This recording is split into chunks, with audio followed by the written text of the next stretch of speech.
روایت سن لیں. اس حدیث کو آپ اگر تھوڑا سمجھ جائے تو انشاءاللہ العزیز ہماری زندگیوں میں تبدیلی کے لیے کافی ہے. صرف اس حدیث کے جو ہے اس کے متن کو آپ سنیے. اللہ کے رسول کیا فرما رہے اس حدیث میں؟ نسائی اور طبرانی کی روایت ہے. عبداللہ ابن جہش رضی اللہ عنہ فرماتے ہیں کہ اللہ کے رسول صلی اللہ علیہ وسلم نے فرمایا خصم ہے اس ذات کی جس کے ہاتھ میں محمد کی جان ہے صلی اللہ علیہ وسلم. خصم ہے اس ذات کی جس کے ہاتھ میں میری جان ہے. اور یاد رکھیے جب بھی اللہ کے رسول خصم کھاتے ہیں بہت اہم بات کہتے ہیں اس کے بعد فوراً اس کو بغور سننا چاہیے. تو کہا خصم ہے اس ذات کی جس کے ہاتھ میں محمد صلی اللہ علیہ وسلم کی جان ہے. اگر ایک انسان شہید ہو جائے پھر زندہ کیا جائے پھر شہید ہو جائے پھر زندہ کیا جائے پھر شہید ہو جائے پھر زندہ کیا جائے 3 بار فرمایا. شہادت کیا ہوتی ذرا وہ بتا دو تو بات اور واضح ہو جائیں گی آپ کے سامنے. شہادت یہ سب سے اونچا درجہ اور معیار ہے قربانی کا. اس سے اونچی اور کوئی قربانی دنیا میں نہیں ہوتی ہے اس لیے کہ انسان اپنی جان دیتا ہے اس میں. شہادت دنیا کے اندر سب سے عظیم قربانی جو انسان اللہ کی راہ میں دے سکتا ہے اپنی جان. مال دے سکتا ہے اولاد تو کو بھی دے سکتا ہے لیکن اپنی جان اس کو کہتے ہیں شہادت.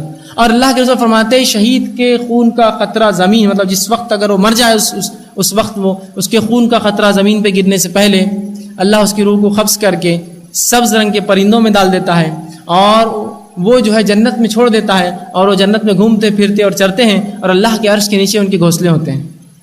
یہ شہید کا مقام ہے, یہ اس کا درجہ ہے. اس کے درجے تک یاد رکھیے بہت کم اعمال ہے جو اس درجے تک پہنچتے ہیں اس کو شہادت کہتے ہیں. کیا کہہ رہے ہیں؟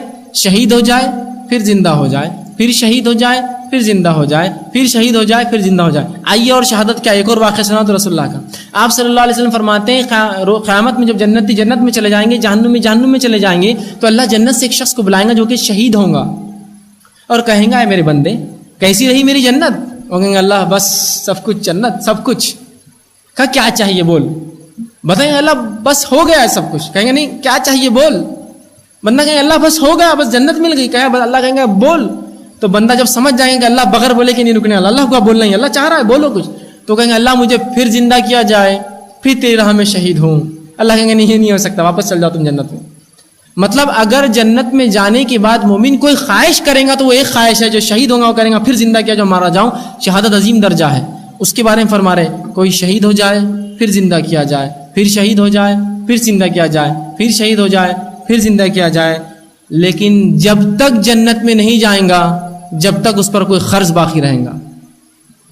سبحان اللہ. شہید ہو جائے پھر زندہ کیا جائے پھر شہید ہو جائے پھر زندہ کیا جائے پھر مر جائے اللہ کی راہ میں لیکن جنت تب تک نہیں پائیں گا جب تک قرض اس پر باقی ہے. بندوں کے حق کو ہم نے تو یہی سمجھا اللہ کی راہ میں جا کے جہاد کروں گا اور مر جاؤں گا. آپ کو کیا لگ رہا ہے دوسروں کے حق مار کے اللہ آپ کو کیا نصیب کریں گا ایسی موت بھی شہادت کی؟ اور کیا واقعی میں ایسے شہیدوں کی اللہ سبحانہ تعالیٰ شہادت قبول کریں گے؟ کیا فرما رہے ہیں آپ؟ 3 مرتبہ دہرایا کہ زندہ کر دیا جائے اور پھر مر جائے اور پھر شہید ہو جائے پھر زندہ ہو. جنت میں تو نہیں جائیں گا جب تک کہ اس کا قرض ادا نہ کیا جائے. حدیث بندوں کے حق بتا رہی ہے. شہادت سے بڑی اور کوئی قربانی نہیں ہو سکتی. وہ بھی قبول نہیں اللہ کو. اس عورت کی نماز روزہ حج بھی قبول نہیں تھا اللہ کو. اس انسان کا جو نماز اور حجوں کے ڈھیر لے کر آیا تھا اس کو مفلس بنا دیا اللہ نے. بندوں کے حق بڑی اہمیت کی حامل ہے بڑی اہمیت کی حامل ہے. ان حقوق کو آسان مت سمجھیے. اب بندوں کے حقوق میں چند باتیں رکھوں گا اس لیے کہ وقت زیادہ نہیں ہے.